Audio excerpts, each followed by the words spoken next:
Welcome to Class 8 History Chapter 1 How, When and Where. This chapter tells all about dates and how important are dates when we study history. Remembering the dates is not an interesting job for many of us, so many are least interested to learn history. Why we should study history and remember the dates? This chapter contains an overview of the period, importance of dates and periodization, and sources used to frame history. We will discuss that why we study history and why it is so important to remember the dates and the happenings of the past. History is about finding out how things were in the past and how things have changed. When we compare the past with the present, we refer to time. We talk of before and after. This chapter gives us an idea about earlier history and how they specified the dates according to the respective events.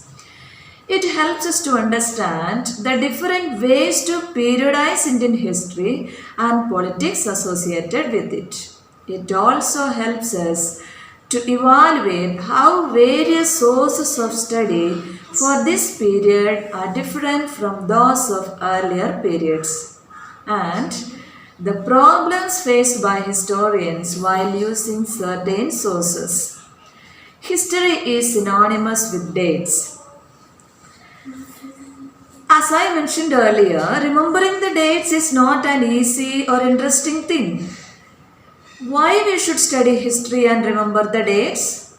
Well, anything which we see happening in our surrounding must have begun on some day. For example, we drink tea or coffee, but we do not know when did people begin to drink tea or coffee. Not only this, we all must have traveled by train. When were railways built and how did people travel before the ages of railways and trains? Or how people got to hear about things before newspapers began to be printed? Such questions take us back to the notion of dates and time. But time is not always precise in terms of a particular year or a month. Sometimes we even don't know about the exact date or time of that particular happening. We can't fix a particular date because all these things happened over a stretch of time. Let us go to an example. We know that Britishers came to India in 1608 to trade with India. And they started ruling India from 1757. But we do not know the exact date on which they started ruling us. Similarly, if we move back to the example of tea or coffee or any happening, we can only refer to an approximate period over which particular changes became visible. So, it is not possible to fix date for each and every event. Then why do we continue to associate dates with history? It is because in early times, history was an account of battles and events and told about rulers and their policies. The court historians of kings and rulers used to record only the crucial events of a king's life, such as the year a king was crowned, or the year he was married, or the year he fought a particular war, the year he died, or the year the next ruler came into power. So, in such history, dates continue to be important because, as I told you earlier, the court historians always interested to report events and happenings of the rulers they associated with. But now historians do not look at when things happened, but they look more towards why and how things happened. Now they write about other issues and questions like how people earned their livelihood, or how cities developed and markets came up, how kingdoms were formed, new ideas spread, and how cultures and society changed, here a question arises that which dates are important? The dates we select become important because we focus on a particular set of events as important. If we begin to look at new issues or if our focus of study changes, the importance of the dates also changes. Let us take an example. The British historians began their history about India with the first Governor General of Bengal, Warren Hastings, and it continues up to the last Viceroy of India, the Lord Mountbatten. Their history mainly focuses on the activities, policies, and the lifestyle of these personalities. It does not talk about anything else. Some other events were also happening at that time in India within the society, but nothing was put on record for them. So, the chronology or the sequence of the lives of these British officers marks a different chapter of British Indian history. So, can we write the history of this period in a different way within the format of the history of Governor Generals, focusing on the activities of different groups and classes in Indian society? Yes, we can. When we write history or a story of that kind, first we take a shift in the subject. When we do so, the events and activities related to our story also gets changed.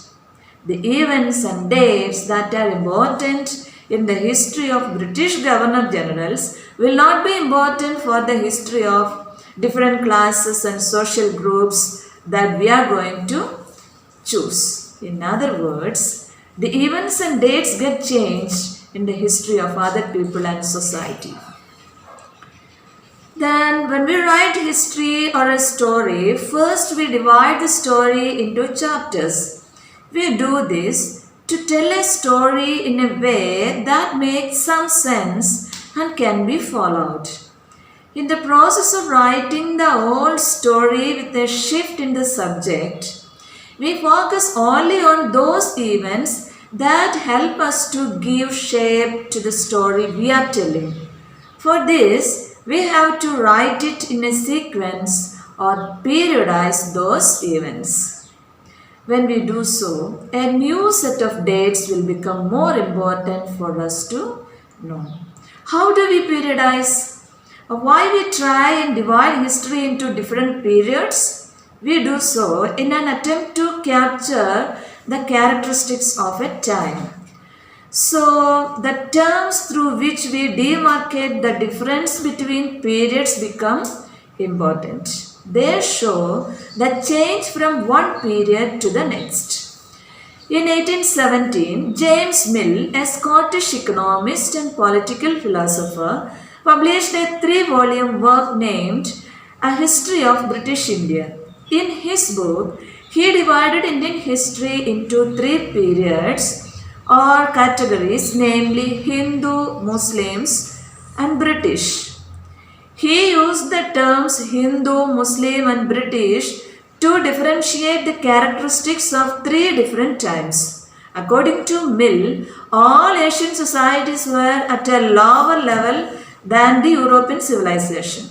According to him, Hindu and Muslim rulers had ruled India and there was huge intolerance against the religion of each other. In his opinion, some social evils such as caste system, superstitious beliefs, etc. were also present during the Hindu and Muslim rule.